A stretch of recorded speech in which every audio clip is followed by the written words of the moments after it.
Hey guys, welcome back to another clip of Schach-manuel-lernen. Today we are starting a new tournament which I played, the 68th Swiss Railway National Championship. So it was a closed tournament with 6 players, all in my level, some a bit stronger, some a bit weaker. And I started with the black pieces the first round. And yeah, let's see how we started in this interesting and strong tournament. So Sicilian and then Queen E2. Queen E2 is quite a surprising move. I never played against it, but the idea is to play D3, G3, Bishop G2 and stuff like that from white perspective. I continued normally with development, then C3 to supporting D4. And well, I played knight F6, E5, knight to D5, G3, and here I should have choose the more natural way with D6. And after capturing, I'm quite happy with my position. And if he would play D4 here, then I can capture everything and I'm also completely okay already. I chose Queen C7 to attack the E5 pawn. And after Bishop G2, I played Bishop E7. And then I played F5. Well, F5, I had the idea of asking him the question, like if he captures, I can capture like that, short castle, and then my bishop is quite active. And otherwise I will gain some control in the center. And maybe if we are really crazy we can attack, but this has to be carefully calculated. So he made the most natural move, D4, capture, short castle, knight C3. He also continues his development. And then I captured, recaptured, rook B8. And yeah, rook B8 has quite a simple plan of playing B5 to fix the pawn on C3 and that I can attack. Here, black has a really strong pawn sacrifice with D5. I'm forced to capture, otherwise he will play D6 and win a piece. That's why I would have to capture, and after Bishop F4 it's quite pleasant for white.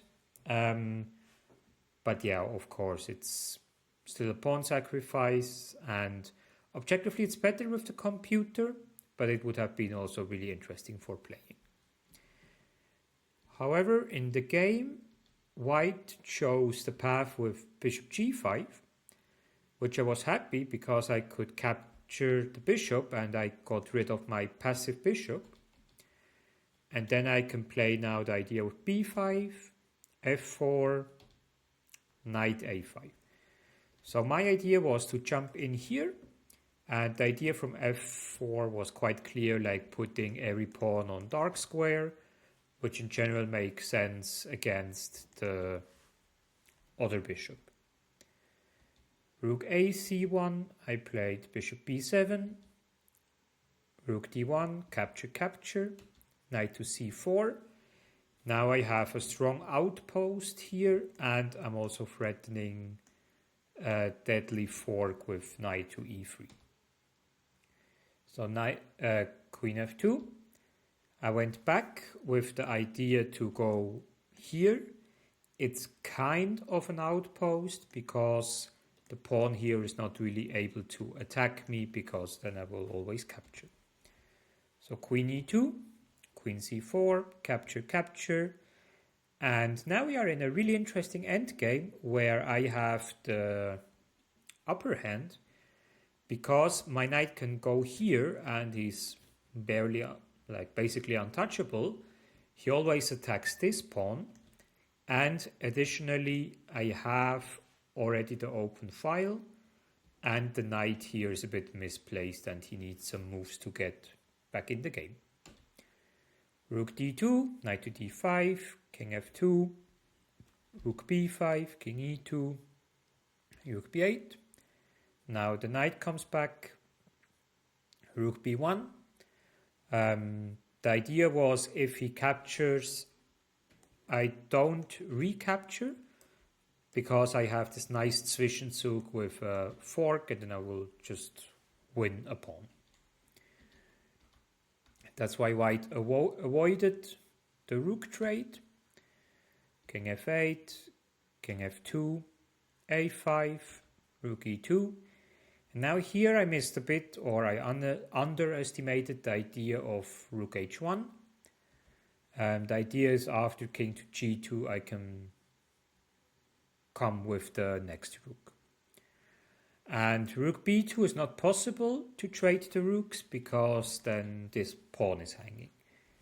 And yeah, I guess you understand now why this knight here is so strong.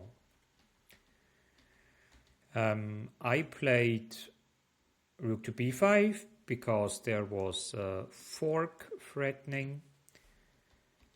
So now rook c8, knight f1, a4, knight to e3. Now I captured and a3. So the idea is now to double the rooks again, going here, and he can't capture because then my pawn will pass to a queen.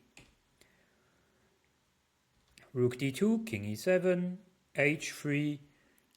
White tries to get some counterplay here, which is the right thing to do. g6, g4, king f7. And now a mistake / inaccuracy from white. He plays g5 and closes the position. But with closing the position, the only way for white to play is this one and this one. And yeah, that helped me in my plans. So h4, now the maneuver with rook b2, rook b5. I wanted to stop d5 from white. King goes, king goes. King d1, king d8, rook c2, check, king c7, rook h2, capture, capture, king c6. So the idea was of going inside the white pawn structure. White plays h5, and here we had a interesting position where I made a mistake. Like you can say a blunder actually, because according to computer is completely winning this move. I will show you why. Like white gets this pawn and he also will be able to play rook h6. But my king is just too active and he has also some problems here. So let's say he wants to promote his passed pawn. I can capture now on f4, g6, king e3, g7, and my king is just much more active. I can stop the pawn with rook g2 from behind, and even if he gets the a3 pawn, like my king here is completely supporting this pawn. This rook is not well placed and the king alone can't do much. So that would have been the way for winning. And I played rook b2 with the idea that he captures, I capture, he captures, and then I capture there, and then the king is not in the square, and then I can promote my pawn to a queen. That I calculated correctly, but what I missed was that he can simply capture on g6. And now here the problem is, if I capture the rook, he can play g7, and then he will make a queen and win the game. So I was forced to recapture, and now I don't have the option anymore of creating a h-pass pawn. which means after he captures, he just win a pawn and he has a pass pawn. But luckily it's kind of a fortress, like after king b5, king c2, king a4, king b2, he offered a draw because he can't really push the pawn and play king a3. And if I go back, he can't come closer with his king, so that doesn't help anything. And the last option for him, if he would play this and try to come here, he's just too slow. Like that. And then he will even lose the game, actually. So that's why he offered me a draw after king b2. So it was a game I should have won, and with a mistake at the end I was lucky to get a draw. And yeah, so it was a mixed feeling start with a draw, but I had the black pieces and opening went not so good, middle game went quite good for me. In the end game I put some pressure but couldn't convert it. And yeah, with the first round I wish you a wonderful weekend, stay healthy and enjoy your own chess game.